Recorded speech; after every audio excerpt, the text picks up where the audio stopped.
Why didn't it go? Did it go?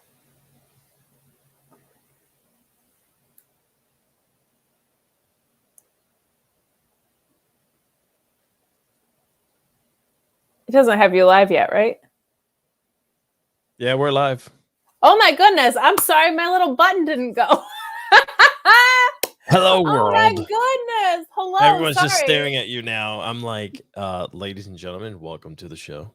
My little broadcast button is reading that we're not live. There it goes. It just clicked on. Holy cow. We were on such a delay, but we aren't on the delay with connecting with you wonderful people. We are right here with all of you, spending your Friday night into Saturday morning with us. Thank you so much for joining your AEW Rampage and Smackdown review. Get in those super chats. Get in those humper chats. Guys, I got my nails done, okay, in the past 24 hours. You see these? I'm really excited about them. They're great cross-seasonal nails, but they don't come free, guys, okay? I need you to send in your super chats and humper chats if you want to keep these bangs, if you want my nails looking fine. Gotta send in that money. But thank you, as always, for supporting us in all the wonderful ways you do. Over 11,000 of you supporting us on Fightful Select, which is so incredible. Sean is always breaking more news over there, including a 5,000-word plus summary supported by Jeremy Lambert with all of his wonderful transcript work, recapping the brawl out after all out situation that happened, all of the latest with who is suspended, who's not, what's going on. Just a really good recap over there. And additionally, more AEW pay-per-view location reveals around the corner. So go over to Fightful Select if you're not already there. You can also join us on Twitch at twitch.tv/Fightful Gaming. Show us them biddies, baby. Let's go. So thank you for all the ways you can support us. And hey, the easiest free way to support us is simply to leave a thumbs up on this video. Helps people find us in the algorithms. But oh my goodness, I am joined by Alex Cardoza. I'm so glad that you are here with me. It's so nice to be back. I missed you guys while I was away. Unbelievably thankful for you and Alex Pulowski covering for my butt while I was out. But how are you, Alex? I'm doing great. I'm so happy to be here again on another Friday. And by the way, we broke the internet last week because Double A was in the house. I know. We had OG Alex versus new Alex. People who are not fully bought in on you calling you fake Alex, but appreciate you covering for me as always. And Alex just, oh my goodness, all last week just pulling double duty so that I could take time away and heal. And I so appreciate it. But I am very glad to be back. I missed talking about wrestling. I missed watching wrestling. It was very weird to go a full week without watching a single wrestling match, but it was good for my eyeballs. I'm rejuvenated. I'm excited to be back here today. And I'm excited to talk about AEW Rampage today. We've got the go home to Grand Slam. And I know Grand Slam's not technically a pay-per-view, but it's a pay-per-view level card, Alex. Like, this is really shaping up to be a special event. I'm really excited for it. I will be there in person. I'm very pumped. How are you feeling about this card going into Grand Slam overall? We saw it fill out today kind of more fully, I think. Well, first of all, I want to say hello to everyone who's on Twitch, by the way. I got a lot of friends there that are watching live on Twitch, like TK. What's up, TK? Thank you for being here and joining us here tonight on Fightful. But yeah, so I just mentioned on Twitter how big this card is going to be for next Friday alone. And when Wednesday, it's a pay-per-view caliber show. And I think that they're going to deliver on all cylinders come Friday and Wednesday. I mean, we just heard Sammy Guevara is going to get his ass whooped.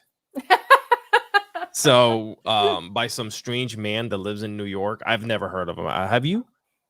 He's like my favorite. I love Eddie Kingston so much. Bearded Eddie Kingston. Oh, wow. Swooning. Ladies and gentlemen, it is fall season. You can tell, like how she's like blushing. She's all flushed. She's ready for gray sweatpants season. Look, it's all in. If you can't get gasoline wielding, murdering, covered in blood zombie Eddie Kingston all the time, bearded Eddie Kingston, great runner up. But legitimately, I think I'm so excited for that feud to finally get kind of like the payoff that I think it deserves, but he's just so damn good. Like, he's so damn good at just the way he reignited it tonight. And we're going to talk about that. But first, we are going to start with what kicked off Rampage for us, which was Darby, Allin, and Matt Hardy for some reason. Rampage especially is a place where I have more forgiveness about, like matches that might just be entertaining for me. That's fine. With the women's matches, I get a little bit more picky because they do get less TV time. So I don't really like things being kind of more throwaway or for the rankings there. But you want to give me Matt Hardy versus Darby Allin? That's cool. I'll take it. Didn't really make sense, but a fine opener nonetheless. Some fun spots in here where Darby went for a senton and nobody was home. And then we had Matt Hardy sending him spine first into the ring post. Jericho, of course, reminding us, as he always does, that those are square ring posts and they hurt more. But ultimately, the end of this match, just cutting to the end, Darby connects with the Code Red for a kick out. And then Darby immediately follows up with the Last Supper to pick up the victory. And we'll talk about what happened after this match, but I want to get your thoughts on this opener first. You know, we're so used to AEW Rampage giving us crazy matches to start off the show. This wasn't that, but I was okay with it because they used a veteran talent against a young talent to put him over to continue moving forward with this storyline with House of Black, which, great line. You cut the head off the snake, but the venom's still there, right? That great line. But I believe that it was well done so that they can continue this feud with the House of Black. I didn't mind it at all. It wasn't crazy like what we're used to, but sometimes they also get criticized for going 300 miles an hour. So yeah, I don't really have a problem with this opener. After the match, of course, you're alluding to, we get Brody giving a promo. Eventually, Brody King challenges Sting and Darby versus House of Black in a no DQ match at next week's Grand Slam, which I'm very excited for. I'm with you. I really liked the language that was used in this. I love you think that you cut the head off and chased him out of town. That's cool and all, but the venom is still there. I thought was a really great way to do it. I'm just kind of bummed because selfishly, like, I wanted to see Miro go through all of House of Black, and that maybe isn't the way that we're going to go. What I'm hoping is that Miro is going toward a title picture, because between ROH and AEW, Lord knows we got enough of them, right? And I think if Miro is not fighting the devil, he has to be chasing gold. That's kind of what this character is built around. So I'm excited for this. That's going to be a whole bunch of fun. I don't really have a problem with that, but I do want to know what Miro is doing because he's just one of my favorites. I love him, but this match was a perfectly fine opener to Rampage. I don't think it had to be much more than it was. And yeah, I'm with you. I thought that the promo that followed was a whole heck of a lot of fun there too. So get in those super chats and get in those humper chats, just like Roy Zane did in this Eddie Kingston and Sammy Guevara video package that got set up. Roy saying that Eddie looked like someone Homer Simpson fought. I am not a Simpsons person. I think most people are doing it to troll me at this point. So I don't know what that means, but I already just swooned over Eddie Kingston. But sincerely, he just reignited this so much, saying that, like, when he looks at him, he kind of just thinks he's a piece of crap and he wants to beat the crap out of him. It's not about the vlog. It's not about him being obsessed with the looks and the fame or whatever. He just doesn't think he's a good person. He's going to beat the crap out of him. Like, that is such a blast. Like, Eddie Kingston makes everything feel so real. I'm very excited that whatever happened backstage got resolved. It sounded like not that big of a deal. Definitely not as big of a deal as what happened after All Out. Like, it sounded like there was a misunderstanding. Eddie Kingston reacted in probably a physical way. Sammy Guevara crossed a line that he didn't know he wasn't supposed to cross, and that was kind of it. And Eddie quietly served a suspension. It wasn't a big deal. And so I think it's good that they're bringing the blow-offs to TV because it's not necessarily my thing. I couldn't care less about this brawl with All Out, despite my coworkers doing an incredible job summing everything up. I'm so over the backstage drama of this fight. Whatever happens, happens. Put great wrestling on my TV. I'm officially done with it. Like, I don't care. Punk is out injured anyway. We'll see if he's in the company or not 8 months down the line. Whatever. I'm kind of done with that. I don't really care about egos. I care about great wrestling at this point. So, but throughout wrestling, right? People love it when backstage drama spills on screen. Look at Matt Hardy, Edge, and Lita. My God. Like, was there ever a more clear-cut example of a work turning into a shoot? Why not? I think this is fine. The two of them, I don't think, have a problem working with each other at all. It doesn't seem like that. It seems like a very isolated incident. So why not? This is now going to be, I think, one of my favorite matches, because my problems have never been with Sammy, the wrestler. My problem has been with Sammy, how he's booked in TNT title feuds and the Jericho Appreciation Society. I don't like it when Heat gets booked on booking. I like it when Heat gets booked on wrestlers. And I feel like Sammy has been a victim of Heat getting booked on booking when he's involved. So I'm looking forward to this match. Are you? Yeah, and you know what? The thing is that we also mentioned last week, Alex and I, we were talking about like bringing a little bit of realism to, wrestling with matches, and when you have beef like this, turn it into money. Why And not? I believe that Sammy gets it. I know that, he kind of played the victim here. But yeah, this match is going to be great. I think that just bringing that little bit of like hatred and realism is going to really spice up the match. You're going to want to see, are they going to hit a little bit harder just because, or like what are they going to do in the ring? I believe it's just they're going to go out there, beat the living crap out of each other. They're both going to leave it out in the ring. I don't know who's going to win this one though, because the way things have been booked as of late on AEW, they've been leaving me kind of surprised. I've been trying to figure out who's actually going to win and who's not. Yeah, I think this should be, I don't know what they're going to do, because they seem to give Eddie Kingston a lot of losses. But to me, this is like, it's nowhere near a title. Eddie Kingston winning in his hometown is like the move for me. And I feel like to be honest, I feel like there's a lot of undeserved go away heat on Sammy Guevara right now that has nothing to do with him or has to do with his personal life that nobody actually knows about, and it's none of our fucking business. So I think Sammy Guevara is probably fine, but he's got a bunch of heat on him. So why not do the thing that you can do and just give Eddie Kingston a win here? I felt like he should have gone over Jericho. And because this isn't near a title feud and there's not like huge ranking ramifications or anything like that, I think the obvious play is just to do that. But you're right, especially with these stable feuds, they really like to continue to swerve us. So we will see what happened there. What did you think of Eddie Kingston's promo? I didn't even ask. Fire. Just like it sounds like he just came out and just poured gas on everything and let it back up. I do gotta say this too. They could also go the way that, like, they have a great match and you might see a small handshake after the match. The crowd will pop for that as well. I think the crowd will really eat it up if you get that like quick like fist bump or whatever. Like, it's clean, it's done.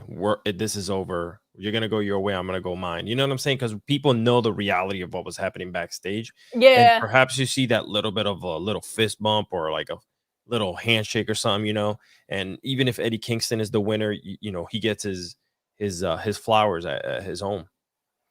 I think I don't know if that'll happen just because the alliances still seem to be embroiled in feuds, but I feel like you could see a show of respect there. I think that could be fun, but we're going to hop back into Super Chat and Humper Chat land because you guys are so wonderful and supportive of us.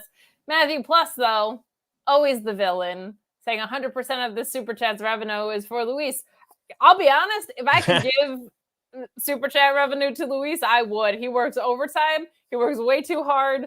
I always say that moderating is actually the hardest job here. It's not hosting. Modding is the trickiest thing you could do, I think. And Matthew Plus also saying Kate found something worse than her optimum, her timing. Well, guess what, buddy? Wow. The broadcast not going live in real time for me is probably a symptom of my internet. So they're actually connected. Get out of here.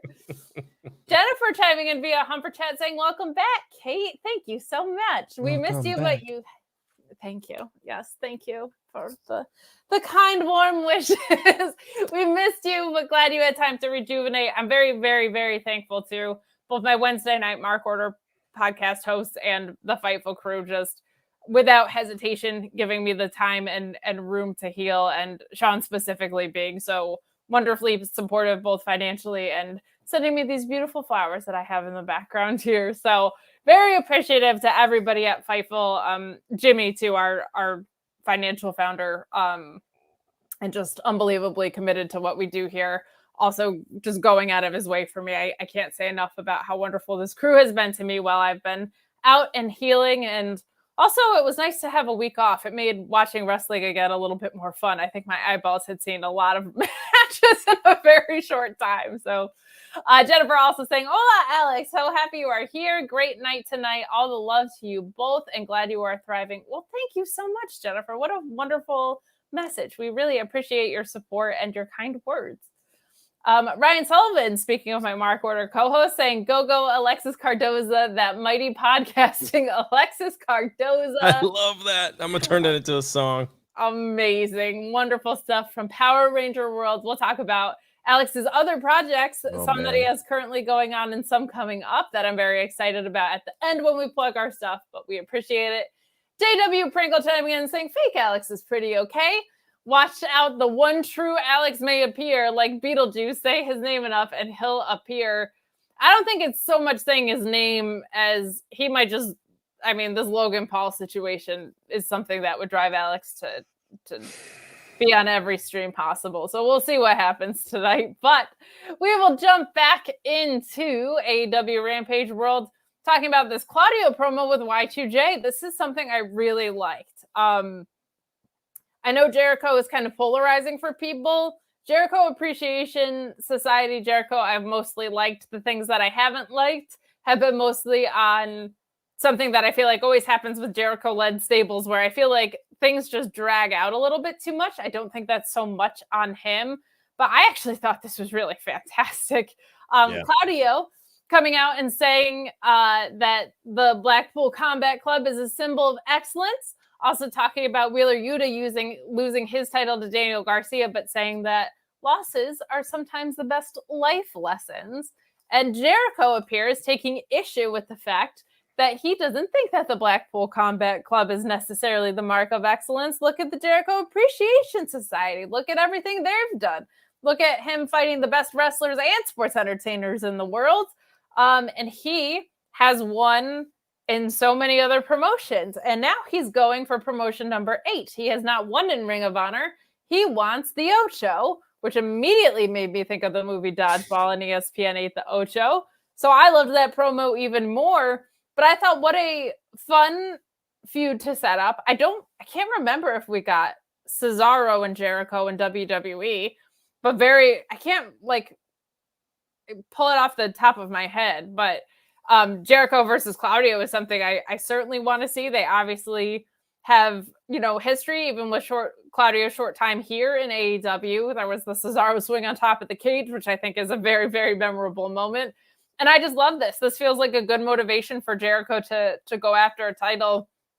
And his match versus Danielson this past week, I thought was better than the one at the pay-per-view, to be honest. I thought it was a fantastic match. And his match versus Moxley was so great. I can't wait to see what he does with a guy like Cesaro one-on-one. I think this could be really, really fun. And I loved the promos that we saw tonight. What did you think? Yeah. So really quickly, Chris Jericho, Cesaro, May 17, 2013. Jericho, Cesaro, July 19th, 2016. And June 6th, 2016. So they have seen each other. But not in a proper feud. But not in a real, right, not for anything important. It's always just been, like a Money in the Bank or something like that, something weird. But yeah, I think that Jericho on the mic, I love how he always references, and he doesn't shy away from it, where he came from, what he's done. I mean, just the fact that he threw out there WWF, WWE, WCW, and I'm coming over for that Ring of Honor championship. This is how he continues to make stars. And Cesaro's already a star. So this is something that'll just elevate Cesaro now to super, because Chris Jericho is the GOAT of AEW. I don't care what anyone says. I know he's come from other promotions, but he set the bar at that place. He held the title for the very first time. He brought recognition to a brand that nobody knew. Yeah, that him being their inaugural champion was something that, and I think people realized how special that was, the way that was happening. I think even in real time, which is rare, people understood. And the Young Bucks had even said in interviews, he's our Hulk Hogan. This company is being built on his back. And I've said it before too. I've said it on Twitter, and a lot of people have agreed. And it's like, even if you don't necessarily like some of either his personal views or like you're kind of burnt out on gimmicks or whatever, like he is a selfless little wrestler. Yeah. Like he tapped to Danielson, he tapped to Eddie Kingston, he went into a vat of orange juice for Orange Cassidy. Like he will put guys over and make them look pretty good in the process. And to your point, Cesaro's already established and certainly doesn't need help looking great in the ring, but he's also new in AEW. And even though he's a champion, I feel like this is great, right? This is like a former champion versus a current one. And there's a reasonable motivation for Jericho to be going after what Cesaro has. Oh, he's gonna definitely go after this, and I think that just this battle alone you never know. What if Cesaro loses it? It's just been very unpredictable as of late. So I don't see him losing it, but I think that'd be so cool. Kind of just like add that notch to Jericho's. He cheated to get it with the whole Ring of Honor, Code of Honor thing. It's just like Daniel Garcia could get involved in this if he decides to cheat. So again, progression of storylines. They're actually doing it. They get criticized for not doing any stories. Well, here you go, people. Yeah, I think that was more. I think they're getting back on track with that a little bit. I think a lot of the long-term stories kind of took a backseat around Forbidden Door time because you had this pay-per-view that was just a collision of all-stars, and like storytelling going into that is tricky. And they also have a propensity to do long-term stories that they'll leave on the back burner and pick up later. So when you have those going on in the background, what you have going on in between might not be like the real story that's happening at that time. But to your point, Jericho's first reign was brought to us by a very important moment with a little bit of the bubbly, Mm-hmm. I think that was really important. And if you partake in a little bit of the bubbly, you might wake up with a headache. You might wake up out something that can help you out with your hangovers. Here he is. We're hitting the end of summer, start of fall, wedding season is going on. But despite all that champagne you're going to be drinking, you can look forward to brunch the next day because you can have Z-Biotics with you. You can get in your daily workout and all that stuff the next morning. But up until recently, if you have a few drinks the day before, that wasn't going to happen.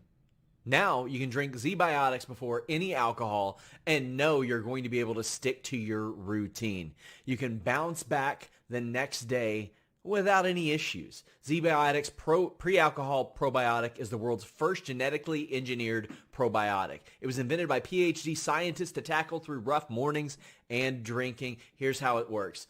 When you drink, alcohol gets converted into a toxic byproduct in the gut. It's this byproduct, not dehydration, that's to blame for your rough next day. Z-Biotics, however, produces an enzyme to break this byproduct down. It's designed to work like your liver, but in your gut where you need it the most. Just remember to drink Z-Biotics before drinking alcohol and drink responsibly and get a good night's sleep for your best tomorrow. And how about this? We're going to get you a great deal. To get Z-Biotics and try it for yourself, go to zbiotics.com/Fightful and get 15% off your order when you use Fightful at checkout. It's backed with a 100% happiness guarantee, money-back guarantee. So if you're unsatisfied for any reason, hit up Z-Biotics. They'll give you your money back. You got nothing to lose except for, that bummer of a next day. zbiotics.com/Fightful. We're going to switch back over into AEW Rampage. We appreciate your guys' super chats and humper chats. Circling back to a little bit earlier, overall.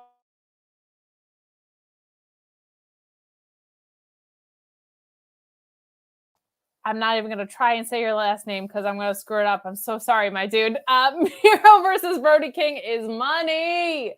Book it, Tony. Yeah, I think that's like, I really wanted to see the two of them, and I really genuinely would love to see Miro versus Bud Matt so much. Like, I think one of the things I loved about House of Black is even though Malachi Black and Bud Matthews have some similarities, I feel like all three of those guys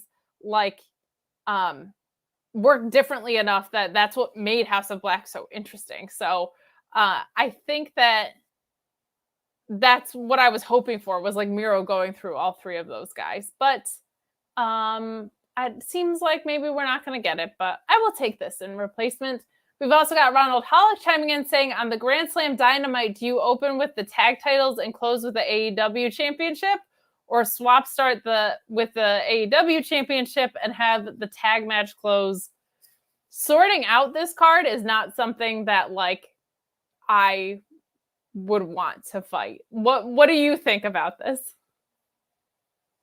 First of all, they you kind of glitched out in the Matrix a little while ago. Sorry. No, it's all good. We were just waiting patiently to see what will Kate say. But no, yeah, I don't know. Like, I agree with you. I think that this I wish it was Miro just kind of showing up. And again, I don't know. I feel very weird this week because something has happened with this whole backstage situation that has changed the way both Dynamite and Rampage have been booked. And things are feeling not only a little bit like, you know, they're only a 3-4-year-old company, but they feel a little bit fresher, like something's happening. And I can't predict a match now. I'm so used to just saying, yeah, this is going to happen. And this is, but we could see a run-in by Miro. We could see something go down, you know, and I could only hope that you bring him into Grand Slam and feature him in any type of way because he deserves it. Like this storyline has been building for him as well. Like he's been in the middle of it. So yeah, I hope that he just freaking shows up and kills everyone. I know Sorry. He's so great. No, I hope he comes with his beautiful, flexible hot wife and just plows everyone at Grand Slam. I hope, and I think they know what they have in him, so I would not be surprised. But I will say, like, there's been two things that have been going on, right? They have a very bloated roster that's full of great talent. So the cards were getting very crowded. And because there's a top of the card, but not really a bottom of the card talent-wise, because it's so stacked, it's kind of impressive that they lost 4 major stars to suspensions at the moment. But that's fine because, like, part of the problem has been this roster is so bloated, right? And, like, people have been waiting opportunities. There's have been people that aren't on a track. So I think sometimes when your back is pushed up against a wall, like, I think it can actually be really, really good. Like, if you're creatively capable of getting out of it, which I think Tony Khan has shown that he is well before this, you know, I think that can actually produce something really, really fresh. People that weren't getting pushed. Before all of this backstage drama, there was also a huge injury bug. You had Punk and Omega out not that long ago, guys. You had Danielson out. Adam Cole is out. Kyle O'Reilly had neck fusion surgery, which stinks. Joe was out filming, right? Like there's all of these pieces that were out at the same time and they were still putting on really good shows.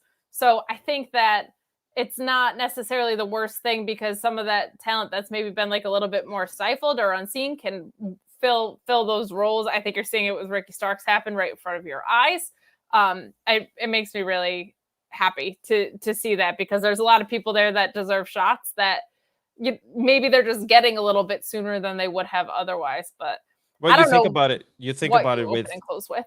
I have no idea either. I mean, you hit the nail on the head with this, with the whole fact that you've had major stars jump out of the roster, and in its place, major stars have came into the rosters to kind of take over. So for the amount of bloating that there is, when situations like this happen, that people get injured, you have good, central pieces that you can drop back into the game, So, and even vacations, like Moxley was supposed to be gone, right? So if Moxley's gone, you bring someone into that fold, right? And like you mentioned, at the end of the day, I don't think they'll open up with the obvious with the belt match, but I don't know. Like, who knows? Who knows?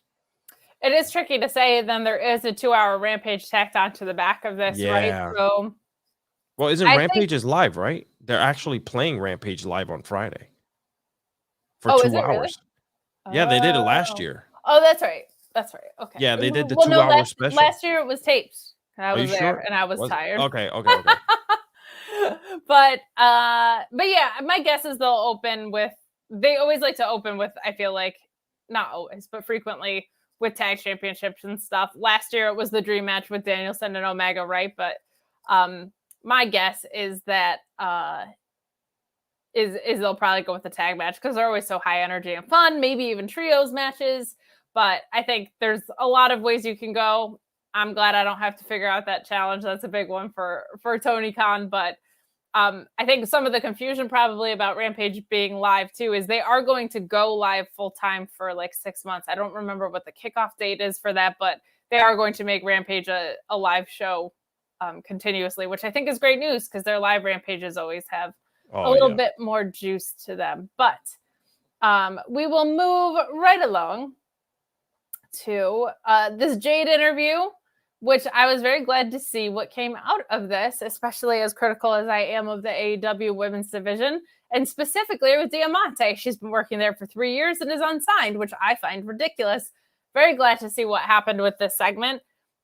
Jade kind of continues this. There's nobody on the roster that can beat me. This is getting old kind of thing. She says that Stokely Hathaway was a clown that she had to kick to the curb because a PR clown. A PR clown, which doesn't really, I don't like how unresolved that still feels. I'm glad they at least acknowledged it, but like nothing bad was happening with Jade. And I also find it weird that she still has the interim baddie that she had a problem with that Stokely brought in, but then got rid of Stokely. Like there's some creative that's a little unresolved around that for me, but I am glad that Stokely acknowledged it Wednesday and Jade is acknowledging it here.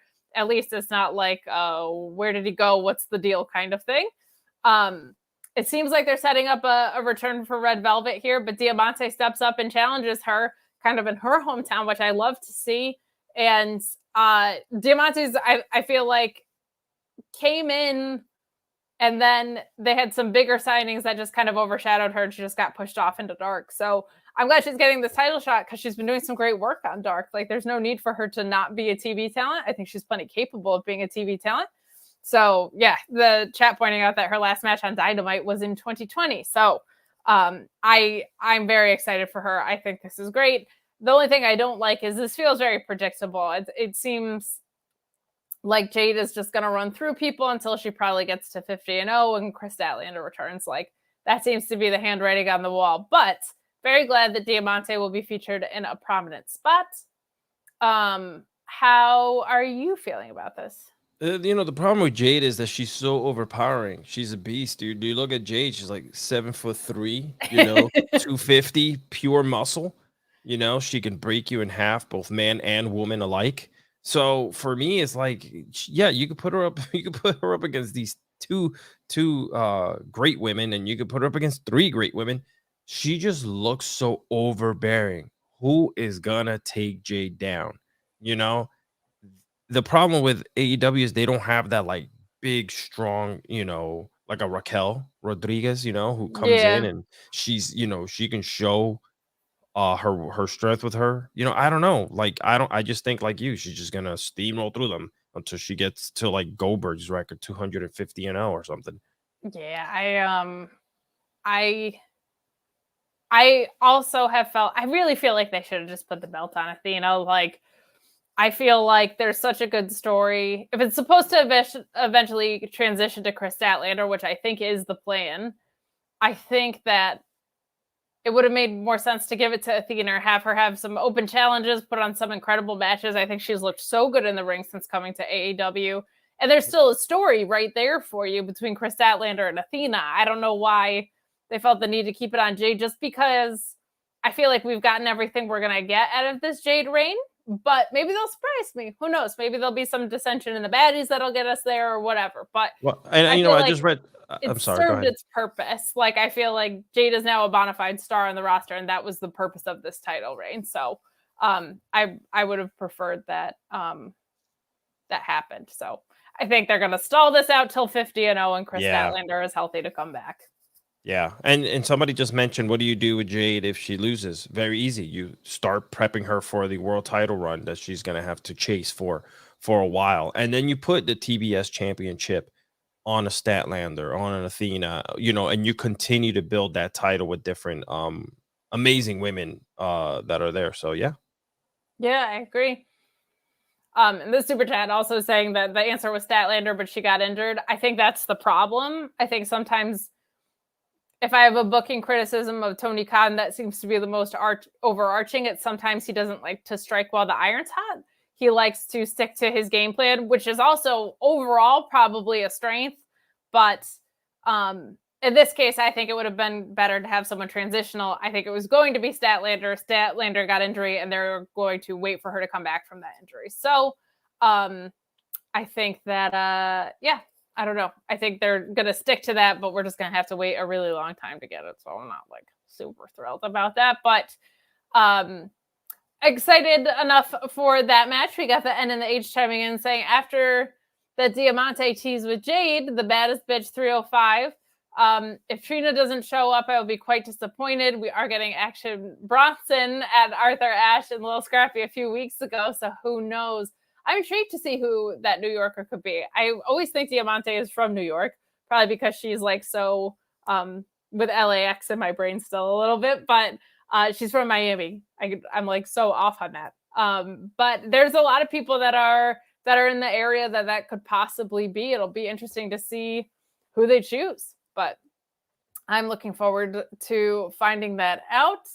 Because she did kind of say it was the same. I think that it was like someone from the New York area. So that should be exciting. That should be good. Do you have any speculation as to who that could be?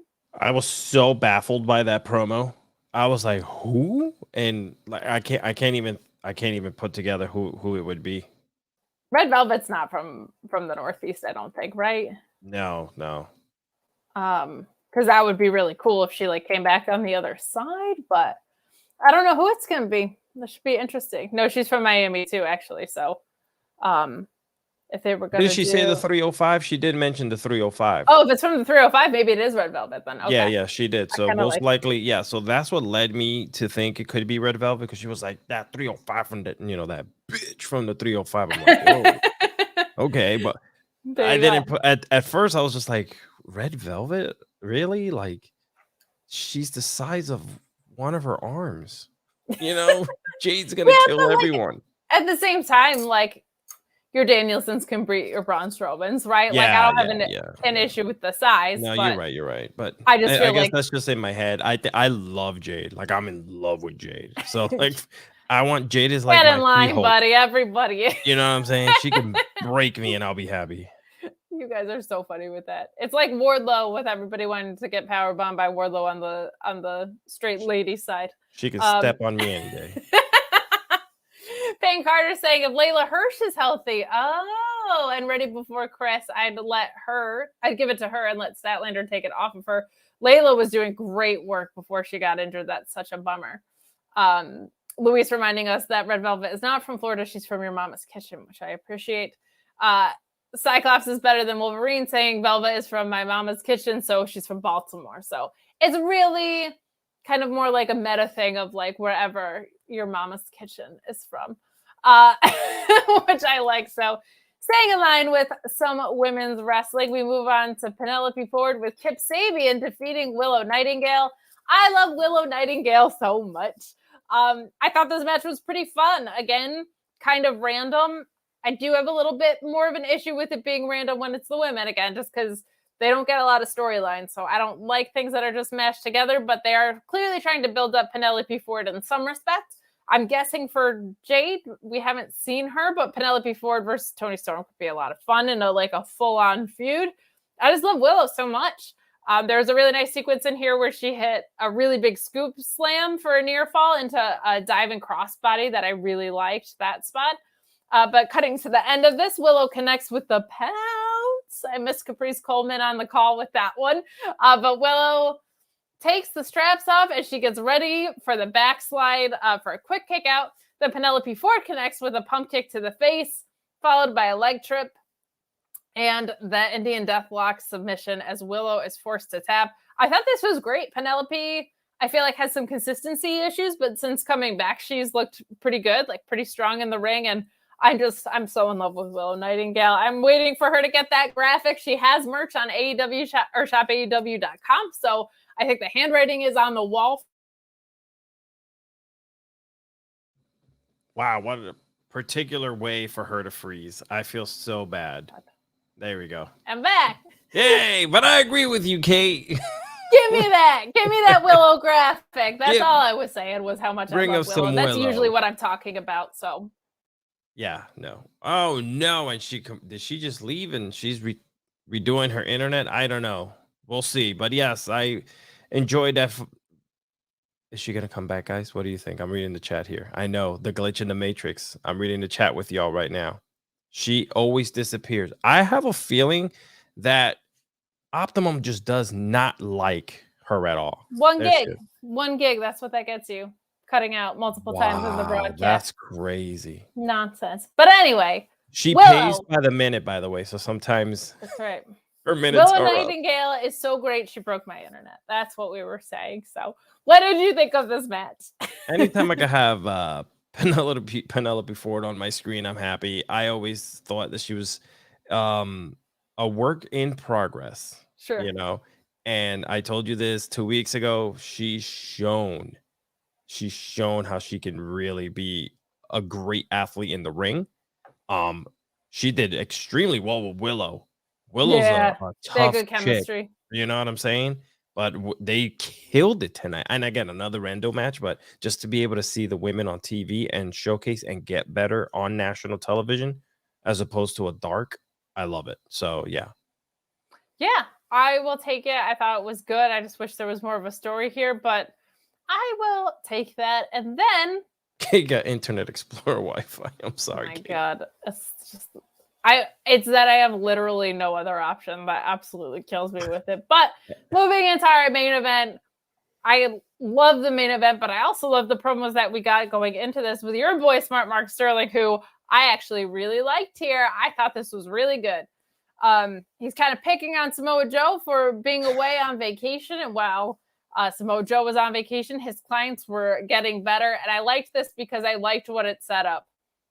I like that it set up Samoa Joe to say, that wasn't a vacation. That was a reprieve for the rest of the roster. What a fantastic line to throw in before this match. I'm a big Josh Woods fan. I think he's great. I watched him in modern day AEW. I think he's so good. He was a bright spot in that kind of like ending era before ROH was purchased. I think he's just fantastic. The technical beast, of course, but this match was a whole bunch of fun. I loved this. I couldn't believe Josh Woods got Samoa Joe up. I thought there was a sequence where he went for a roll up on Samoa Joe, which was just silly looking. Like, it was so funny to watch someone try to roll up Samoa Joe. And the next thing I know, he has him like basically in a fireman's carry. And I was like, holy crap, you got to be a strong dude. A strong dude indeed. You can see every single muscle bulging out of his incredible body. I was just continuing the conversation there. I appreciate while you just went in and out. But yeah, Joe, he looks at, first of all, he looks incredible. He is extremely strong, and he picked up Samoa Joe. Like, he did the whole struggling to pick him up, obviously to sell it to look even bigger than what it was. But my man, what a great match! Samoa Joe just has a way of easing his way into a match. It's a very cool match. It's hard hitting. He sells really well for whoever's in the ring with him. And he understands that he is the veteran. And soon he's going to have to lose that title as well. So why not just continue to make these ROH talents bigger and bigger, basically. You know what I'm saying? It's true. It's true. And also, I'm an idiot and I skipped so much. Because my notes were out of order. So we're going to circle back. But this main event did rule. And we will go back to Danhausen and Ethan Page. I guess because it was like 4 seconds. I didn't really have a lot of notes on it. But I did love what happened there. We will also talk about some more of this Grand Slam card that got set up. But in this main event, I was bowled over. I thought this was such a fun collision of generations. You had OG, ROH guy, Samoa Joe versus the newer guy. Ian Riccaboni on commentary too. He's just my favorite play-by-play guy in the game. But this match was fantastic. Collision of ring styles, man. It makes it so much fun. And just because Josh Woods is the technical beast doesn't mean that he's a hard-hitting badass too. Like, And I'm not gonna people sell be for that there. other guy. So just because he liked that tweet that You you and I were said- exchanging back and forth on. I know what I'm thought saying? you were a man of your word, Alex Cardoza. Smart Mark slid in, liked your tweet. But then I said I wouldn't say anything bad, so I did not. Notice how I have not said That's true. anything about Mr. Smart Mark. I'll leave it at that. Very fair. So we're going to circle back because my notes had a huge gap in them, and we're going to go back to my internet was bad. I'm trying to recover here, guys. I'm doing the best I can, but we got a Hangman and Dark Order interview interrupted by Roosh. World title battle royal for Rampage. Holy cow. Hangman just apologizing that he let the Dark Order down last week, which was a nice touch. And the Dark Order, of course, it's not how you win or lose. It's how you play the game with them. But basically, getting called a big loser in the interruption here. That's going to be a whole lot of fun. I never want to forget, like, the incredible work rate of the Dark Order just because they are silly. Like, it's the same thing with Orange Cassidy. Like, at the end of the day, they're also really great pro wrestlers. So I think that'll be a bunch of fun.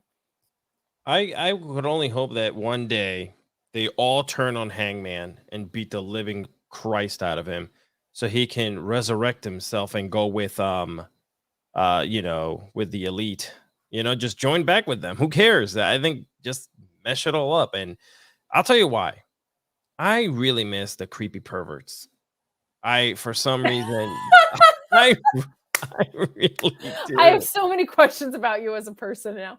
Do you remember when they used to come out and they would just be known as the creepy perverts? Like, people would just be yelling like weird stuff at them because they would come in and like make a chair out of bodies, and So Evil Uno would just sit on it, and that was it. Like, that's all we would see. Spooky perverts. Yeah, I'm sorry, spooky perverts. It's all in the same reign, guys. I gotta be honest. It's more the pervert part that really drives it all Bring home. me back my spooky perverts. They were so lost in the very beginning, and then once they started doing those video packages and made them this stable that like kind of fed on vulnerable people, that was really, really good stuff. And then it just turned out like they were super fun. I don't like Hungy being a jokester. I mean, it's cool, like, he's pretty funny, but man, I would love to see them like be serious and kind of like take down a couple teams and win some stuff. You know what I'm saying? They've been there long enough. I think a heel turn would do them well. I think losing Stu Grayson hurt a lot, and I think losing Alan Angels also hurt. I feel like the trios tournament was like the perfect way to get them back on track. I can only assume a heel turn would be coming if they're not going to put the belts on them, especially twice. Like, I thought it would have been such a slam dunk to put the trios titles on them after the Elite got suspended. Agreed. Yeah. But not that I'm complaining about watching Death Triangle, but I just think that would have been a better way to go. So I do hope that they end up on a track, but I think it is fun. Roy Zhang saying spooky perverts. Oh, wow. Spooky pervert is Velveteen Dream. I will pull that one up today. That one's allowed. Normally we don't do stuff like that, but that one is very clearly earned. Graham B saying, put Hangman versus Stu Grayson in my veins, please. I miss Stu. He was so great.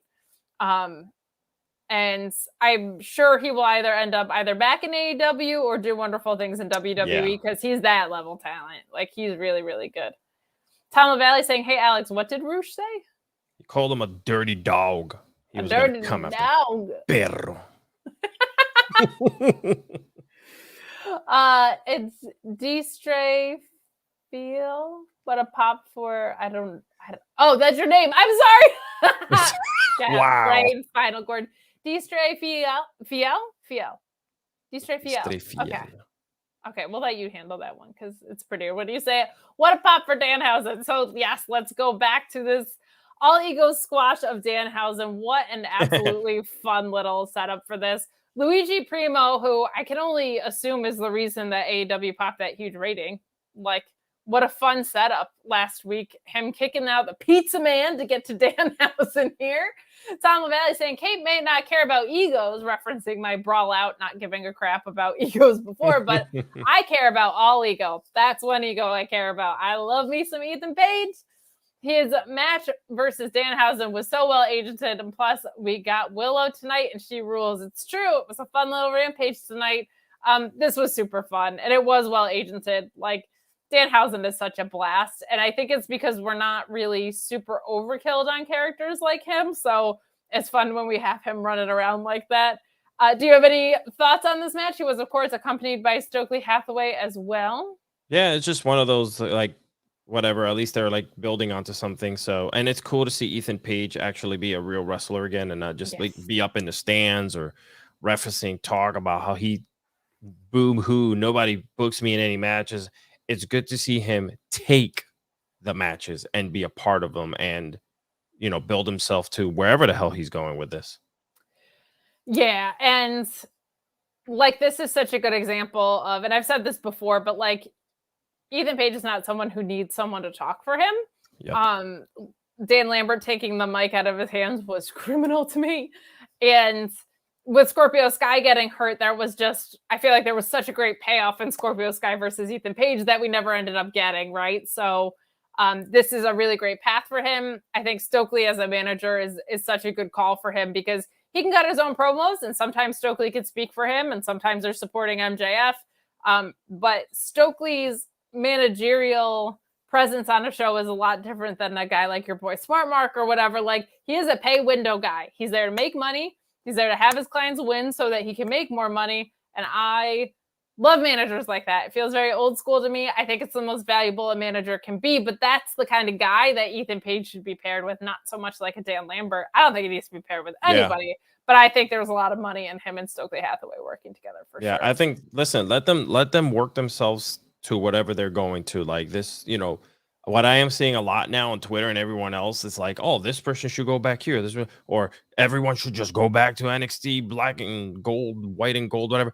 What people don't understand is, like, they're gonna get bloated, and what's gonna happen in May? What happens every May at WWE? They have cuts, okay? And when Poppy H is up there doing his cuts, and the board is saying, hey, we want more money in our pockets, which means you have to lower the cost of what's happening on your end. Are they going to go after him? Are they going to turn on Poppy H? I don't think so. But, they got to realize every roster cannot have everyone come back and get bloated. You know what I'm saying? Like, yeah, and I think AEW is at that point. It's just the only reason people have less complaining about AEW is, I think, A, they think that ROH is going to solve some of that problem when it opens up, and B, it's kind of hard to call it talent hoarding when talent's allowed to go work other places, where in WWE, obviously. Correct. Yes. Contractors. They're sitting at catering, eating, because they can't go and do something else because that's their contracts there.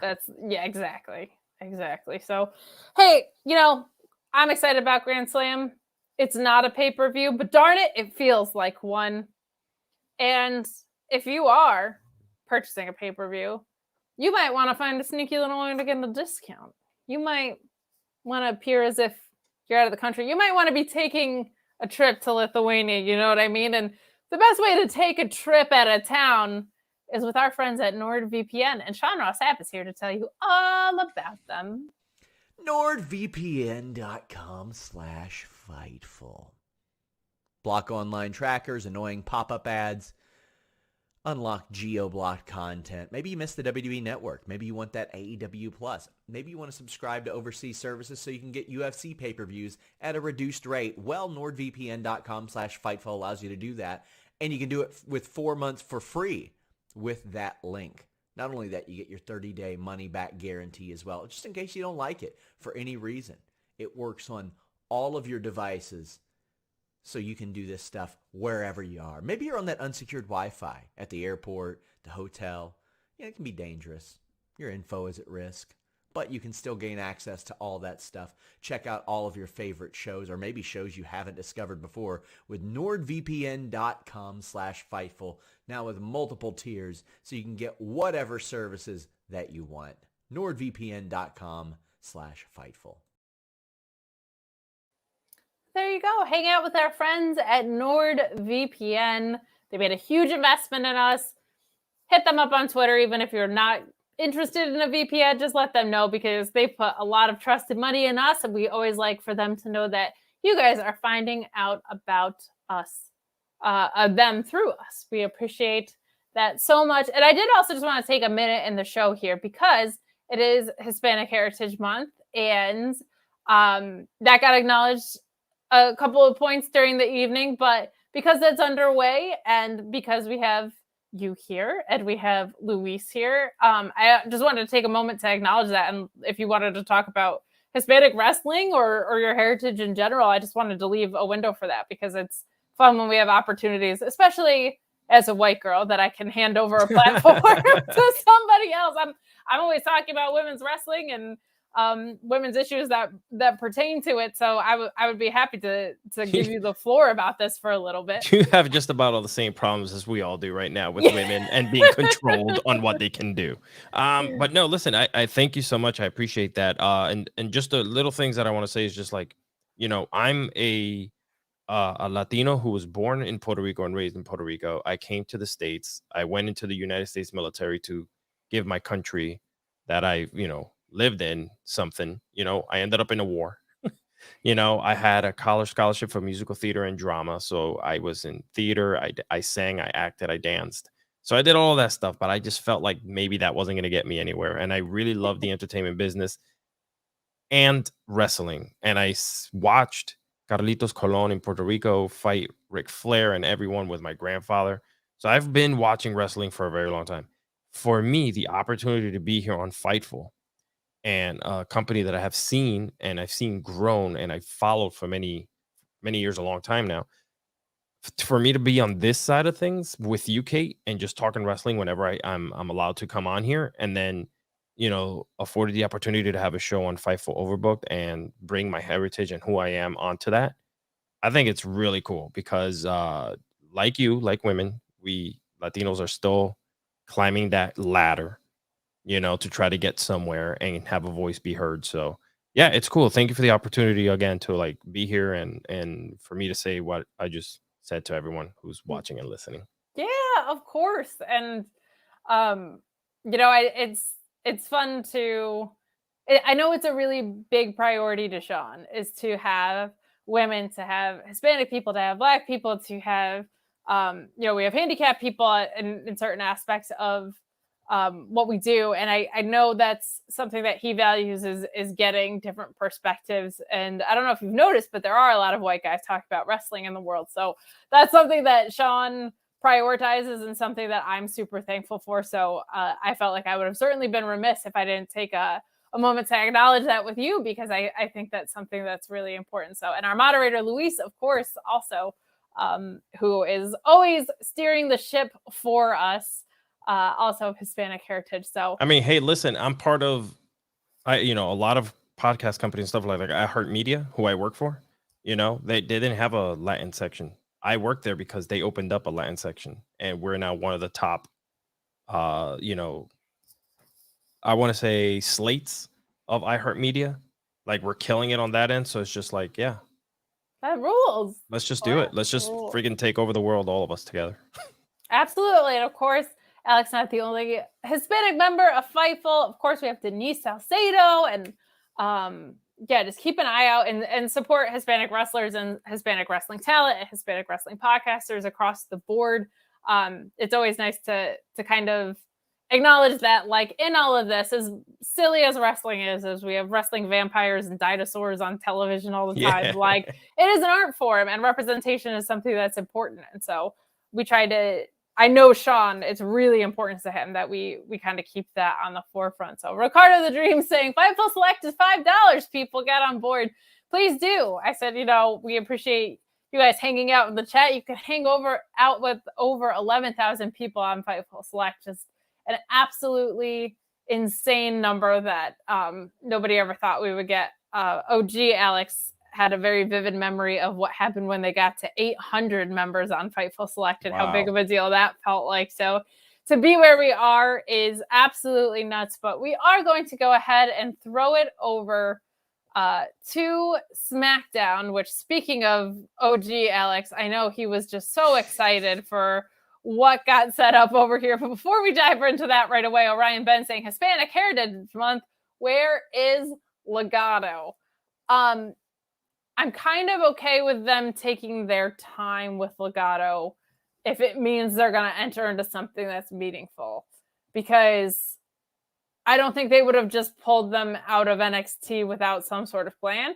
I think there's a lot of muddiness around the plan of whatever the hell is going on with the championship picture, because I think they brought back some pieces that maybe they weren't expecting to be able to get in a Johnny Gargano or something. Or they wanted to bring back some star power and they just need a minute to sort all that out, because it has been a quick little turnaround there. I'm going to let Alex take the end of this one. Love to Kate and Latino. Alex, your turn. I want to hear you at least try. Amor para todos. There we go. You got it. I love it. Amor para todos. Gracias. Love you all. Did I remember? Yeah. Love for all. Yeah. All right. So we will take it. You know more than what you think. All right. I have the most basic remembering of. Ladies and gentlemen, just know that English is my second language. So. That's impressive because it's better than mine most days. So, but we kick off with this Logan Paul promo, and before we get to that, I did want to tell you guys that Sour Graps is on after this, and in case you were wondering, what kind of content you might be getting on Fightful Select Sour Graps, Alex Pulaski is here to talk about what's going on with Logan Paul in the title picture. Alex? Hi, I just wanted to actually come in because the other Alex 2.0 and myself have even more in common. I didn't realize this. I'm actually a quarter Puerto Rican. Are you really? I am. Hold on, we have to do it. Yeah, scissor down. Scissor down, Daddy. Scissor me down, quarter Puerto Rican. Yeah. My mother's mother was from Puerto Rico. My mother's father was a Navy man on a ship patrolling the waters for U-boats in World War II in the Caribbean, and had shore leave in Puerto Rico. Met a beautiful Puerto Rican girl on the beach, and as Nathan Frazier likes to say, and Bob's your uncle. And I think Alex and I are cousins. I think we may be. I think it's because I tell this to Freddie all the time. Freddie actually hung out and grew up in the beach that I grew up and hung out with. There you go. So perfect. I think Alex and I are cousins. Yeah.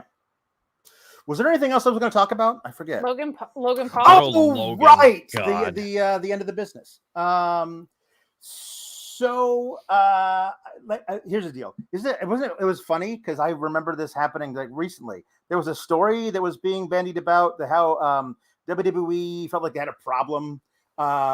They were like, gosh, we don't want to have Roman Reigns have all the titles. God, whose fault is that? Oops, ours? Oh, no. We should probably do something about that. But we don't want him to lose, though. I know. Let's call Logan Paul. Was never the answer. That was never a thing that they should have done. Why is that a thing that you did? Why would you, people are like, oh, Logan Paul should just win it. Just put the title in Logan Paul. A, how dare you? And B, if that were to happen, literally everyone else in that locker room should walk out. Should walk out of WWE. Should go on strike. That's when you form a union.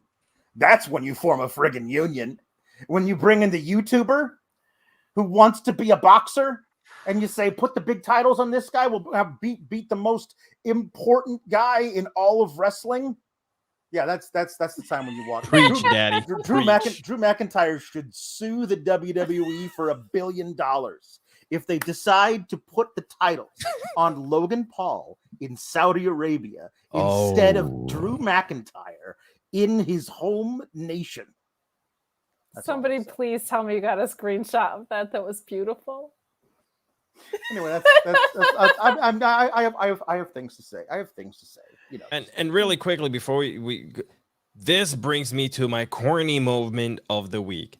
A minute and a half into SmackDown's broadcast, they brought out Logan Paul.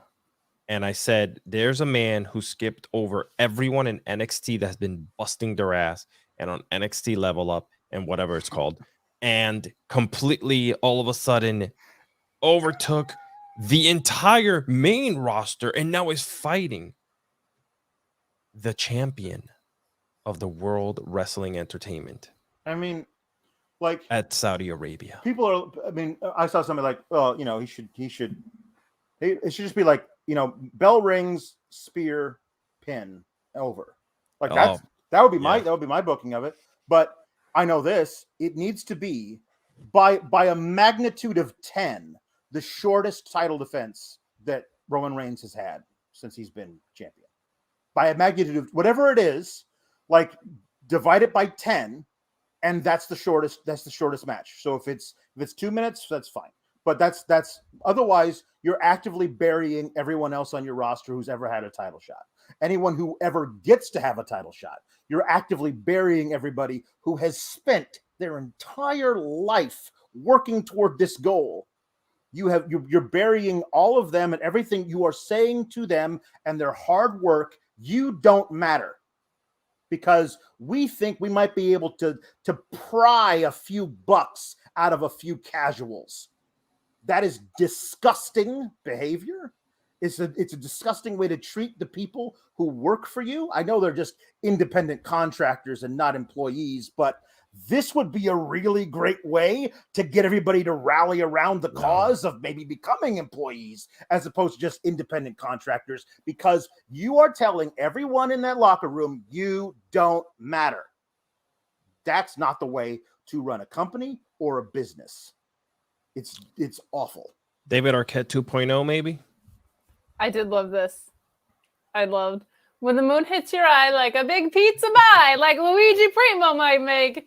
That's a sour. Logan Paul, seriously, thank God for Heyman and Sammy, or else I wouldn't be alive.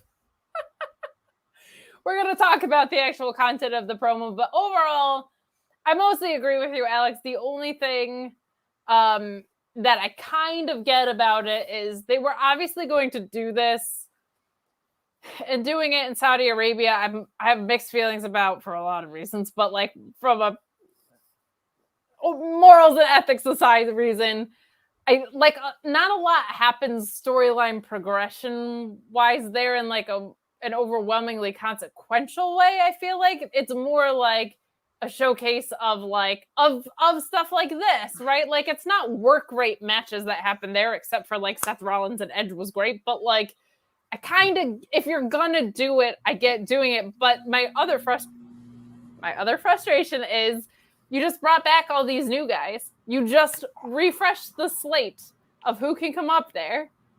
You have Cross back. You have Gargano back. Like, if the idea is that the well had run dry, you just refreshed the well. So what are we doing? You have your head in your hands.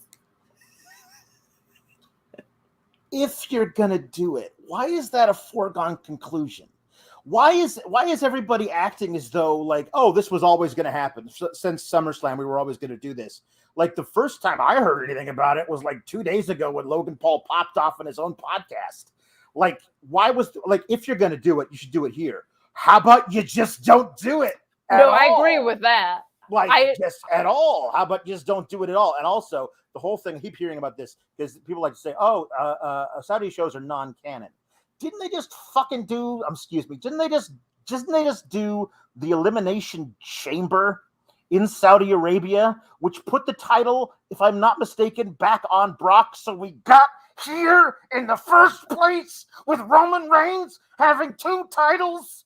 Didn't they just do something like cataclysmically stupid and also consequential and very much yes canon as opposed to not canon in the last Saudi show? So all of this non-canon BS, you can skip me with it because that's not what this is anymore. It used to be, I grant you, it's not anymore. They are doing actual things at these shows now. This will be one of them. Do I think there's any danger that they're actually going to put the titles on Logan Paul? No. It's the principle of the thing.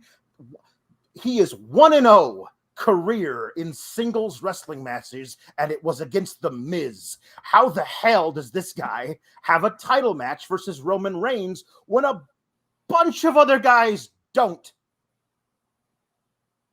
That's all I have to say. Need I remind you that they're calling this bigger than WrestleMania every time? You just took your baby and you crushed it by calling that show right. If you want more of that fun, join us on Fightful Select for Sour Graps immediately after this show. I will be hopping on there with Alex to make sure he doesn't have an aneurysm about the situation. But those are his words, not mine. It's true. I overwhelmingly agree with you. I just did figure this was a foregone conclusion. I agree it shouldn't be. But once he was actually pretty okay at this, I was like, he's getting a title shot against Roman Reigns because the money is going to be huge. Why? Who the hell is spending money on this shit who wouldn't already be? Like, this isn't a pay-per-view situation. It's $5. It's $5 to get Peacock or the WWE Network. Who the hell is spending money on this shit that wouldn't already be if you were doing Roman Reigns against anybody else who's actually a professional? Professional is a very important thing, not amateur.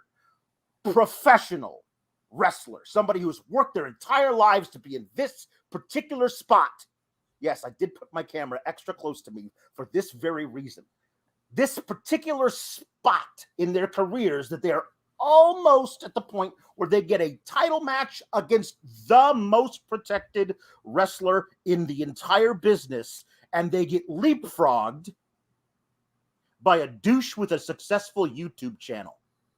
Well, so to your point, the reason that they're doing that is his YouTube or his podcast has 4 million subscribers, which is insane. So that's why they're doing it. I agree with you that they shouldn't do it, but that's why they're doing it. But that's 4 million people with terrible taste. Honestly, do we care whether or not they watch? They do. I don't. It's sad, bro. I have no interest in Logan Paul whatsoever. He was pretty good at this. He's definitely better than Dominic Mysterio at this, which is sad. At this point. But yeah, overall, I agree with you. I'm glad that you're here to give the people a taste of what is to come. And all right, I'll leave. You can come to Fightful Select later, and I'll probably do more of this. Somebody said it's not that serious, dude. It's called Sour Graps, though, so that's the whole thing. Yeah, no, it is that serious to me. I have made my life like caring about this. It's fine if you don't. I do. I want this to be the best it possibly can be, and I think it can't be that if these kinds of people can waltz in to the biggest company that does this and get title matches. I think it can't be. If that is the case, then it can't be the best that it can be, and I care like a lot. And maybe I'm wrong for caring, but I'm never going to stop caring. So anyway, I'll say goodbye, and I'll see you all later. Not wrong for caring. I don't think there's a wrong or right about it. It's just different people's perspectives. But it is also called Sour Graps. We have a lot of fun over there. It's very sweet and very sour. We get in the weeds with that stuff, but we are also incredibly silly over there. So come hang out with us. But Alex has a great wrestling mind and points out wonderful stuff like that. We're going to dive into SmackDown. Get those super chats in. Get those humper chats in. Subscribe to Fightful Select so that you can join me and a whole other Alex after this. We are going to dive in. Michael Branson asking, is this a new gimmick where Alex has a new weekly preface for his name? And is he going to keep this up for the rest of eternity? Yes, he is contractually obligated to. I am La Lucha saying, love you, Kate. That's it. Hope you're well. Well, darn it. I love you. We're going to give it a second here, ladies and gentlemen, as Kate fights. There we go. You guys are so funny. This Logan Paul promo, let's recap kind of what happened in it. He comes out in his Bryan Danielson gear, which that I didn't appreciate. He comes out in a white t-shirt. You're no Bryan Danielson, sir. Let's calm down.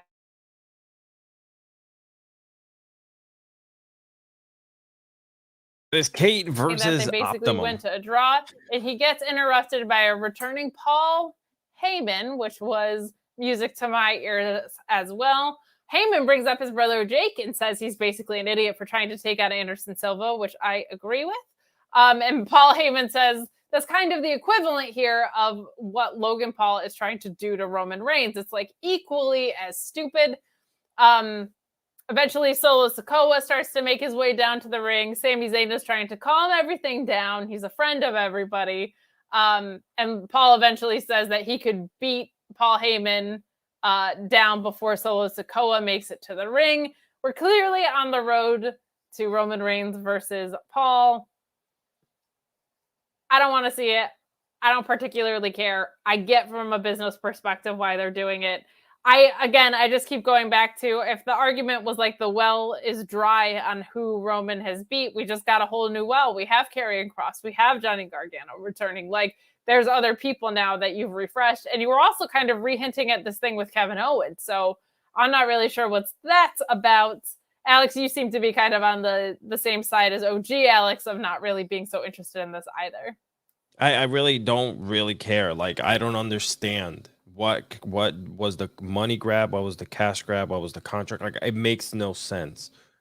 Zero, absolutely none. And then people cannot get mad at AEW for using someone who wrestles with pizza for a segment, okay, of their show, and have this go on in WWE with Logan Paul getting the biggest push when there's people like Ricochet, who's been there forever, just trying to get his hands on the 24/7 title. I agree. And speaking of Ricochet, thank you so much for the segue. We move in to Ricochet with Logan Paul versus Sammy and the Usos. Really good match here, as you would expect. Ricochet has one of the most amazing Hurricane Ranas I've ever seen.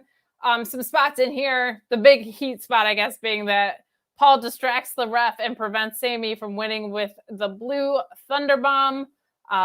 That'll make you a heel regardless of who you're in the ring with. But some more interference from the Usos, ultimately ending with Sammy confronting Jay and Jimmy on the outside, with Jimmy playing peacekeeper. Ricochet dives on all three of them and then says, heck, I'll go to the top rope and hit a ridiculous shooting star press to put this thing away. I'm excited about the dissension between Sammy and the Usos because I think it's going to actually give us what we want, which is a Kevin Owens, Sami Zayn tag run. I'm all in on that.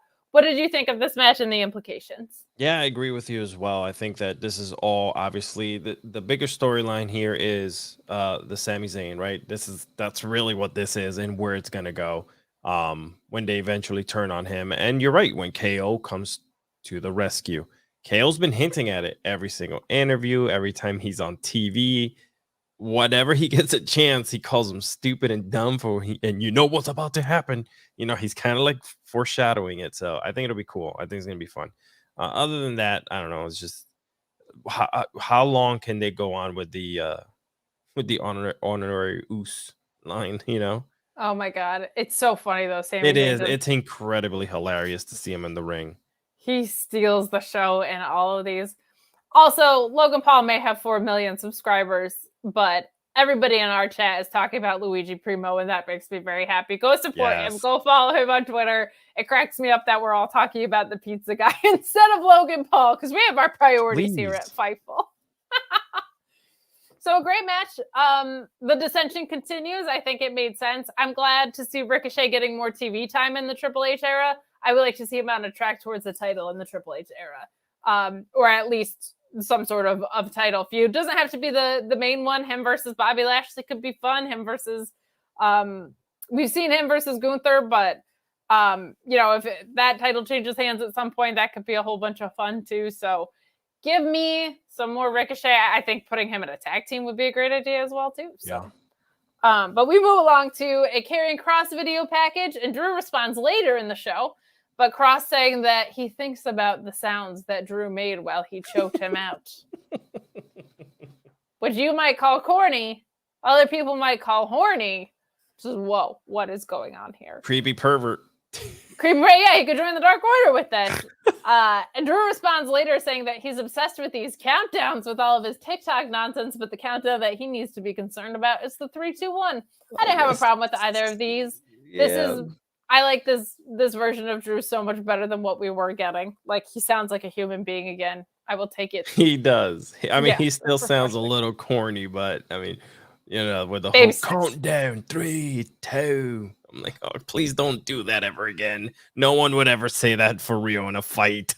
You would say something like, I'm going to go and wrap my sword around your neck and rip your head off and use it as a volleyball. Like, that's cool. I'll be Eddie Kingston. Okay? I know. I'm sorry. Damn it. Oh, unfortunately. I wish they were. Also, he looked like the Predator.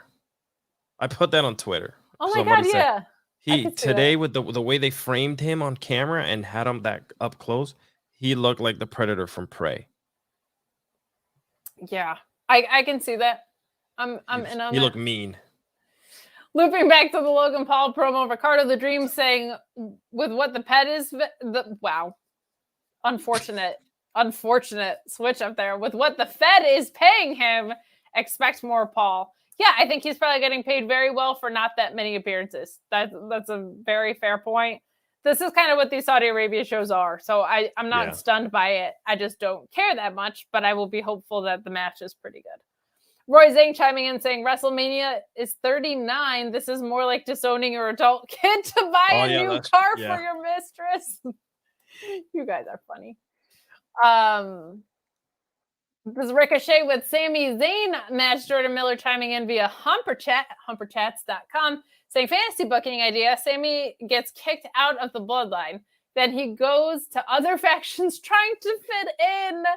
Imperium, Brutes, Hit Row, Legato, Maximum Male Models, Toxic Attraction.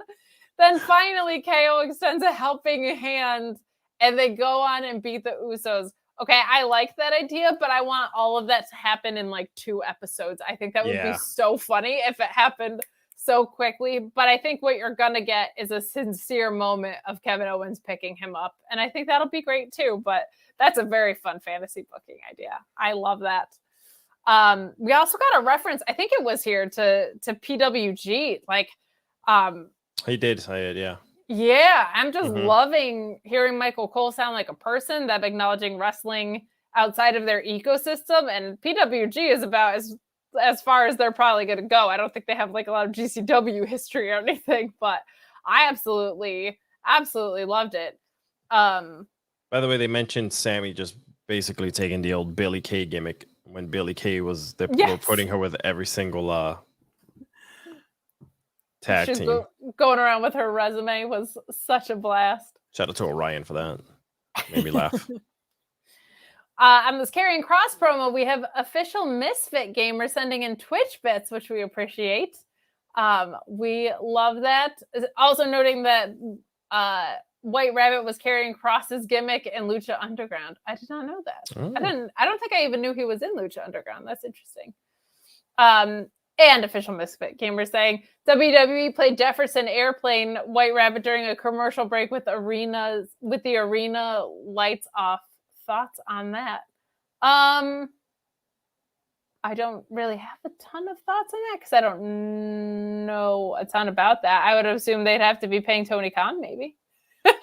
Oh, wow, that's funny. But we'll move along to this Maximum Male Model segment that I'm pretty torn on for a few reasons. Maximum Male Models is here to introduce your back to school collection. I'm not sure what this gimmick has to do with wrestling, and we're at the point where it needs to do something with wrestling. Like right now, they're just models, and I have no idea why they're near a pro wrestling ring really at all. But Braun Strowman comes back out and attacks Masay and Mansoor. And then Alpha Academy comes out to continue their feud. Gable is so great. My only thing was I didn't love Braun Strowman kind of no-selling the World's Strongest Slam from Otis. Like, Otis is a big boy. That shouldn't be something that gets no-sold, but I also get that he's a monster just coming back, kind of trying to look like he is impervious to any sort of pain. I love LA Knight. I was in on Maximum Male Models. I had like 1 foot in, but I just don't understand how this is a wrestling gimmick. Like we're kind of at the point now where it needs to be. There's been months of development into this. So what did you think of this segment? You know how I feel about these MMMs, M guys and girls. LA Knight kind of, teased the whole LA. Yes, gimmick. That was cute. Yeah. So, other than that, outside of this, I think Braun is very one-dimensional, and he's proving it every week. Rawr, rawr, run over people. And that's it. Like he doesn't really talk. He grunts onto a mic. He has no storyline. He flips cars over and he runs through people. Give me something new. I would have, you know what? If Braun wasn't in this segment, I actually probably would have liked it. I'm going there today. Well, I'm glad that it's for some people, and it was for me. I'm just confused about what the hell this has to do with wrestling. Like, yeah, it just have a fashion line. What does that have to do with wrestling? If they would go ahead and monetize it, and MMM becomes a fashion line under WWE, like they really go all out, that would be cool, because people would buy the clothes and people would be like, this is I want this, because what it's does corny. it have to do with wrestling? It doesn't. Nothing. I don't know. I'm with you on Braun Strowman. Braun Strowman type guys are not my favorite types of wrestlers, but I also acknowledge that there's like a huge segment of the wrestling audience that Braun Strowman is the guy for, right? So as a matter of taste, not really for me. He looks in incredible shape. He worked really hard to get better toward the end of his time in WWE, I feel like. Yeah. But that's just never gonna, that type of guy is never gonna be my favorite type of wrestler. But I'll tell you what, like 9-year-old Kate would probably be a really big fan of that guy, to be honest. Like that guy's cool. Like he's ripping people apart. He's a train, choo-choo. And, well, I'm glad they got rid of the choo-choo as freaking theme. But we'll move along to this damage control promo with bonafide star Dakota Kai. I'll keep saying that and being petty as long as I want to. But Dakota Kai says, acknowledges that they are the tag team champions, basically, and says that they can go to any brand with their titles and that it's about power, which we already knew because The Rock told us that it's about drive and it's about power. But Raquel interrupts to say that she sees bullies that hurt her friends. And we get a match between Bayley and Raquel. I know you like Raquel. I've liked Raquel too. I'm a little concerned kind of about the matches that she's been putting on for a while. This one was a little bit better with Bayley. I think Bayley can work with just about anyone. She's so solid. But some of Raquel's stuff is just like not looking as great as I feel like it did in NXT, but a decent enough match here. We cut to the end. There was some interference from Sky and Kai. Kai eventually lays in the eye rake and lets Bayley hit the rose plant for the victory.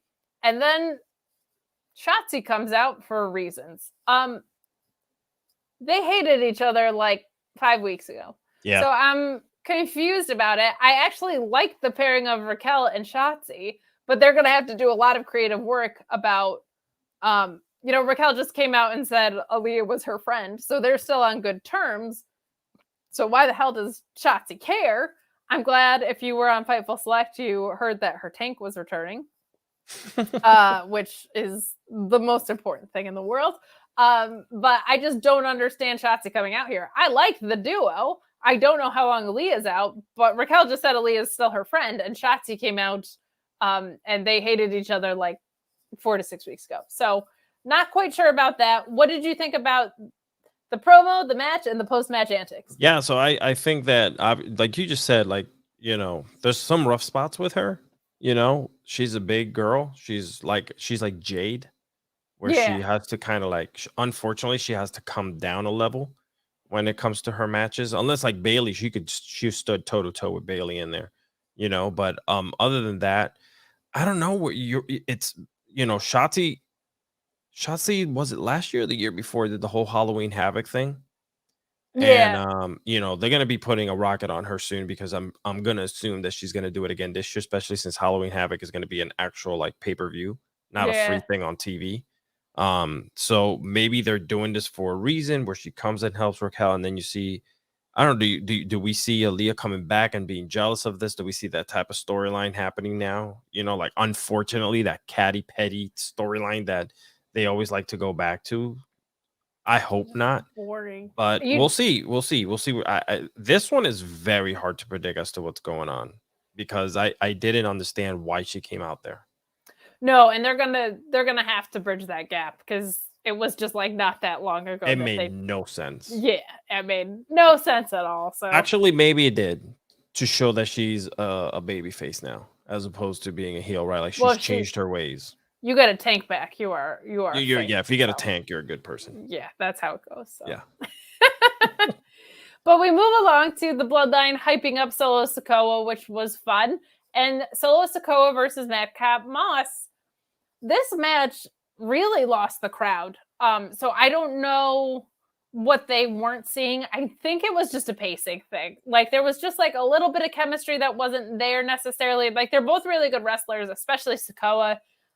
Madcap Moss is better in the ring than his stupid gimmick would ever have let you see for the past 6 months. But or I guess that's been dropped for a little bit now. But cutting to the end here, Moss is chasing Sammy around the ring and then runs into a super kick from Solo Sikoa. Sikoa hits the Uranagi with the pin to win. Some shenanigans here, of course, but a decent enough match. It really lost the crowd. I think it was just a pacing issue and just like sometimes great wrestlers just don't have the best chemistry in the world, but an obvious outcome here as well. Glad to see Solo Sikoa on the main roster. If they're going to have him win the title, it was wise to have him showcase it on the main roster to remind you that NXT is getting rebooted a little bit. What did you think of this match? Yeah, it was, I don't know. Did we need it? No. I honestly didn't think, like, what does Madcap gain out of this? You know, I said the only person that was going to get something out of this was going to be Solo because you're featuring him on television. And if he looks good and shows a good put well together match, you're going to go want to watch him on the new NXT 1.5. So like you're trying to figure out like what are you going to do? Like why are we going to put him out here? Why are we going to what are we showing off? I think that's what they were trying to do. Come watch Solo beat the hell out of people at NXT like he just did with Madcap. But there was a lot of tomfoolery going on too. So it wasn't like a fair fight. It wasn't like, you know. So, yeah. Yeah, which I think is going to be the theme with stables for a while. I think that all of it made sense. I'm not always the biggest fan of interference like that, but it at least was interference that made sense. So, Solo Sikoa is a special talent. Like I've had to watch all of NXT 2.0 and not a lot of it was great, but Solo Sikoa was, and he developed a really organic connection with the crowd. So I think you're going to see really great stuff from him, but we also get to sit down with Ronda Rousey, and Liv Morgan interrupts her sit down that she's having with Kayla Braxton. Ultimately, Liv Morgan says that Rousey's words don't really mean anything because she's running around saying no offense and things like that, but she has never really taken Liv seriously as a champion. And ultimately, Liv challenges Ronda Rousey to an Extreme Rules match. I love that. I'm like looking straight at you, and I just think that Liv's reign is going to end here, and I don't want it to. Like, I don't want that to be the way that happens, but I think here we are. But a decent enough segment. I don't know if you have any thoughts on it. Do you see actually, the segment was just whatever, but a question for you is, do you see perhaps her pulling something off in order to keep the belt on her? Because it is an Extreme Rules match, so there's a lot of BS that can happen. I could see Shayna Baszler interfering and costing Ronda. I could see Charlotte Flair coming back and costing Ronda. Yeah. But that makes Liv look weak in the process, and this whole story has been like Liv looking weak in the process of winning, kind of. So I don't know if I love that. But ultimately, no. I think they'll either put it back on Ronda or it'll be a catalyst to put it back on Charlotte Flair or something. So, but I've been for months saying that I want a Shayna Baszler and Ronda Rousey match. I don't think it needs the title, but if they're gonna do that, that could be a really fun way to go about it. So that's that. But we will close out with our main event here and a couple more lingering chats that we have running around. The Brawling Brutes defeating Hit Row, Imperium, and the New Day in a chaotic main event, but still a lot of fun. Boy, Pete Dunne is back. That's all I really have to say about this whole match. I know he's still going by Butch, but this is Pete Dunne again, man. This is a whole lot of fun. We get Giovanni Vinci hitting a spine buster and Kaiser following up with a penalty kick. Kaiser tagging in, hitting the Imperial Bomb, connecting, but Ridge tags Kaiser in the air and Ridge covers to get the win here. This was a little chaotic for my taste, but a decent enough match. And I'm very glad to see Pete Dunne being showcased in the way that he deserves to be showcased. I am of the belief that he will drop the Butch thing, but it's such a big leap to drop it. You have to have some sort of promo around it. And because I think Pete Dunne is his shoot name, they also legally have to have it probably not be Pete Dunne. So you're going to have to drop Butch, have him go by something else that's probably not also Pete Dunne, and there's going to have to be creative work to get there. But this is the Pete Dunne of old. He looked so violent in this match, so vicious. The joint manipulation stuff is so well executed when he does it. He really stood out to me. And, buddy, I want Giovanni Vinci and Butch, Fabian Eichner and Pete Dunne one-on-one so bad after this match. What did you think of our main event here? And what do you think about tag team wrestling having like contendership and feeling kind of important here? Maybe they should call him Pete the Cat. I don't know. That sounds like something McMahon would come up with. I mean, he had Neville be the Mighty Mouse for many years. If you don't remember that. Don't remind me. Yeah. So the match was really good. I'm gonna tell you something. They're putting a lot of emphasis back on secondary titles. Yes. A lot of emphasis on tag team wrestling. A lot of emphasis on the small things with women's wrestling, right? Like the tag titles are back in full force and whatnot. So this was a great match. I thought that, like you said, Butch, it's good to not see him be that weird Chihuahua character where he's like, I'm mad all the time and I got to do something, you know? Like, it's just, that's just over with. I love the fact that they're getting a chance to go for the belt. I don't think they're going to go anywhere with it, but it's a good step forward to see where they go with it, you know? The Brawling Brutes, man. They feel like a lot more than Sheamus's henchmen all of a sudden, which is really refreshing. And even at the end when they're all hugging, it's like, here's the veteran Sheamus hanging out with these two dudes, and they're all gonna like, you know, they're gonna push the stable to go somewhere because it looks like stables are back in WWE in full force again. In the last couple months. I'm optimistic about the Legato stuff is because of that. I think we are getting that. So what am I seeing here? Oh, Luis is okay. We were having like our private chat that we get to have on here, but I did want to bring Luis on before, but he was kind of on and off camera to talk about Hispanic Heritage Month as well. And just to say hi, you guys get to see our wonderful moderator. Hi, Luis. I had myself on mute for a minute, but hello, people. Welcome. How are you? It happens when you're not in front of the camera a lot. You're just usually on mute. There you go. There you go. I don't want to make too much noise because I think there's like everybody over here in my apartment is a little asleep, but yes, I am very happy to be here. No quiero hacer mucho escándalo. Well, the chat's going nuts for you that you actually get to be on camera for a second, but I did just want to bring you on because we were talking about Hispanic Heritage Month, and you are such a valuable and important part of Fightful, and I say it all the time, modding's the hardest job here by far, so we appreciate you so much, and I'm glad that we get to acknowledge you on camera. But if you wanted to say anything about Hispanic Heritage Month, I, of course, wanted to open the floor to you for that as well. Yes, well, it's very interesting because usually there was a lot of times during the wrestling year where there was not much representation, where it was only Rey Mysterio. But now you're seeing within the past years where you're getting a lot more present. Like, Lady Sorella just like 2-3 years ago was a prominent figure on television as well.